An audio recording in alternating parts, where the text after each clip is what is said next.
ശമ്പളം വാങ്ങി ഒരാഴ്ച കഴിയുമ്പോഴേക്ക് കിട്ടിയ കാശെല്ലാം തീർന്ന് അവൻ മറ്റുള്ളവരോട് കടം ചോദിക്കാൻ തുടങ്ങും. മാസത്തിൽ നല്ലൊരു സംഖ്യ വരുമാനമുണ്ടെങ്കിലും അതൊന്നും മതിയാകുന്നില്ലെന്ന് അവൻ എപ്പോഴും പറഞ്ഞുകൊണ്ടിരിക്കുകയും ചെയ്യും. ഒരുമിച്ച് ജോലി ചെയ്യുന്നവരാണെങ്കിലും എന്നോട് ഇതുവരെ അവൻ പണം ചോദിക്കാനൊന്നും വന്നിരുന്നില്ല. എന്നാൽ ഒരു ദിവസം അടുത്തു വന്ന് ശമ്പളം കിട്ടുമ്പോൾ തിരിച്ചു തരാമെന്ന് പറഞ്ഞ് അവൻ എന്നോടും കടം ചോദിച്ചു. എന്താ ഇത്ര വലിയ പ്രാരാബ്ധം? വീട് പണിയോ മറ്റോ നടക്കുന്നുണ്ടോ? ഞാൻ വെറുതെ അവനോട് ചോദിച്ചു. ചിരിച്ചുകൊണ്ട് അവൻ പറഞ്ഞു, വീട് പണിയൊന്നുമില്ല, എന്താണെന്ന് അറിയില്ല. ശമ്പളം വാങ്ങുന്നത് ഓർമ്മയുണ്ടാവും, പിന്നെ ആ കാശെല്ലാം എവിടെ പോകുന്നെന്നറിയില്ല. അവൻ്റെ കാര്യത്തിൽ എനിക്കൊരു സഹതാപം തോന്നി. ഞാൻ മറ്റു സ്റ്റാഫിനോട് അവനെപ്പറ്റി ചോദിച്ചപ്പോൾ അവരിൽ പലരും ഇങ്ങനെ പറഞ്ഞു, നമുക്കൊക്കെ കിട്ടുന്ന പോലെ മോശമല്ലാത്ത ശമ്പളം അവനും കിട്ടുന്നില്ലേ? അവന് വരവറിഞ്ഞ് ചെലവഴിക്കാൻ അറിയില്ല. ഭാര്യയോ മക്കളോ എന്തു പറഞ്ഞാലും അതെല്ലാം വാങ്ങിക്കൊടുക്കും. കയ്യിൽ പണമില്ലെന്ന് അവരോടൊക്കെ പറയാൻ അവനൊരു കുറച്ചിലാണ്. ഭർത്താവിൻ്റെ വരുമാനമനുസരിച്ച് ചെലവ് ചെയ്യാൻ അവൻ്റെ ഭാര്യക്കും അറിയില്ല. അതുകൊണ്ട് മറ്റുള്ളവരുടെ മുമ്പിൽ ഇങ്ങനെ കൈനീട്ടേണ്ടി വരുന്നു. നമ്മളൊക്കെ പലതും വേണ്ടെന്ന് വെച്ചിട്ടല്ലേ ചെലവ് ചുരുക്കി ജീവിക്കുന്നത്.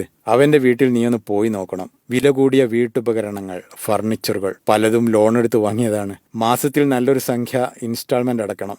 മറ്റൊരു സ്റ്റാഫ് ഇങ്ങനെ പറഞ്ഞു, എൻ്റെ വരുമാനം എത്രയാണെന്ന് ഞാൻ എൻ്റെ ഭാര്യയോടും മക്കളോടും പറഞ്ഞു കൊടുത്തിട്ടുണ്ട്. അതിനനുസരിച്ചുള്ള ആവശ്യങ്ങളെ അവരെന്നോട് പറയാറുള്ളൂ. ഓരോ ദിവസവും നമുക്ക് എന്തെല്ലാം ചെലവുകളാണ്. ഒരാവശ്യം വരുമ്പോൾ അത് അത്യാവശ്യമാണോ അനാവശ്യമാണോ എന്നൊന്ന് ആലോചിക്കണം. നമ്മളൊരു സൂപ്പർ മാർക്കറ്റിലേക്ക് കയറി ചെന്നാൽ ഒറ്റനോട്ടത്തിൽ അവിടെ കാണുന്ന സാധനങ്ങളെല്ലാം നമുക്ക് ആവശ്യമുള്ളത് തന്നെയായിരിക്കും. ആ രീതിയിലാണ് പരസ്യക്കാർ നമ്മുടെ മനസ്സിനെ പാകപ്പെടുത്തിയിരിക്കുന്നത്. ഇത് ഓഫറുകളുടെ കാലമാണ്. ഒന്ന് വാങ്ങിയാൽ ഒന്ന് ഫ്രീ, ഇന്ന് വാങ്ങിയാൽ പകുതി വില. ഇങ്ങനെയൊക്കെയാണ് പ്രലോഭനങ്ങൾ. പകുതി വിലക്ക് കിട്ടുമെന്ന് കേട്ടാൽ എന്തും നമ്മൾ വാങ്ങിപ്പോകും. അങ്ങനെ വാങ്ങിവെച്ച് ഉപയോഗിക്കാതെ കിടക്കുന്ന എത്രയെത്ര സാധനങ്ങൾ നമ്മുടെയൊക്കെ വീടുകളിലുണ്ട്. തീരെ ഉപയോഗിക്കാത്തതും കുറച്ചു മാത്രം ഉപയോഗിച്ചതുമായ വസ്ത്രങ്ങൾ, പാത്രങ്ങൾ വലിച്ചെറിയാനോ സൂക്ഷിക്കാനോ കഴിയാതെ വീടുകളിൽ അലങ്കോലമായി കിടക്കുന്നില്ലേ? വേണ്ടെന്ന് വിചാരിച്ചാലും നമ്മെക്കൊണ്ട് വാങ്ങിപ്പിക്കുക, അതാണ് ഇന്നത്തെ മാർക്കറ്റിംഗ് രീതി. ഇന്ന് വസ്തുവിൻ്റെ മേന്മ കണക്കാക്കുന്നത് അതിൻ്റെ വിലയിലാണ്. വില കൂടിയതെല്ലാം നല്ലതാണെന്നൊരു തോന്നൽ സൃഷ്ടിക്കപ്പെട്ടിരിക്കുന്നു. ഒരു നേരത്തെ ഭക്ഷണത്തിന് 100 രൂപയുടെ സാധനങ്ങൾ മതിയാവുമെങ്കിലും അതിലധികം സാധനങ്ങൾ വാങ്ങിയാണ് പലർക്കും ശീലം. 2 പേർക്ക് കഴിക്കാൻ 4 പേർക്കുള്ള ഭക്ഷണമുണ്ടാക്കുന്നു. ഇങ്ങനെ പോകുന്നു അമിത ചെലവുകൾ. വലിയ ചെലവുകളെയല്ല, ചെറിയ ചെലവുകളെയാണ് നമ്മൾ ഏറ്റവും കൂടുതൽ സൂക്ഷിക്കേണ്ടതെന്ന് എവിടെയോ വായിച്ചിട്ടുണ്ട്. ചെറിയ ചെറിയ ചെലവുകളിലൂടെ പണം ചോർന്നു പോകുന്നത് നമ്മൾ അറിയില്ല. ആഗ്രഹിക്കുന്നതെന്തും പർച്ചേസ് ചെയ്യാൻ ലോണുമായി ഫിനാൻസ് കമ്പനികൾ നമ്മുടെ അടുത്തേക്ക് ഓടി വരുന്നു. നല്ല കാറ് വാങ്ങാനും വീട് മോടികൂട്ടാനും പണം വേണോ കടം വേണോ എന്ന് ചോദിച്ച് ബാങ്കുകളിൽ നിന്ന് നമുക്ക് നിരന്തരം കോളുകൾ വരുന്നു. നല്ല രീതിയിൽ ഉപയോഗിച്ചുകൊണ്ടിരിക്കുന്ന ഫോണും ബൈക്കും മാറ്റി പുതിയത് വാങ്ങാൻ എക്സ്ചേഞ്ച് മേളകൾ നമ്മെ മാടി വിളിക്കുന്നു. വാങ്ങുന്ന സമയത്ത് ഒട്ടും പണം വേണ്ടെന്നും മാസത്തിൽ ചെറിയ സംഖ്യ തവണകളായി കൊടുത്തു വീട്ടിയാൽ മതിയെന്നും കേൾക്കുമ്പോൾ എന്തെങ്കിലുമൊക്കെ വാങ്ങണമെന്ന് നമ്മളും ആഗ്രഹിച്ചു പോകുന്നു. അങ്ങനെ മാസത്തിൽ 5ഉം 6ഉം EMI അടച്ചുകൊണ്ടിരിക്കുന്ന ശമ്പളക്കാരുടെ കയ്യിൽ പിന്നെ എങ്ങനെ പണം മിച്ചമുണ്ടാകും?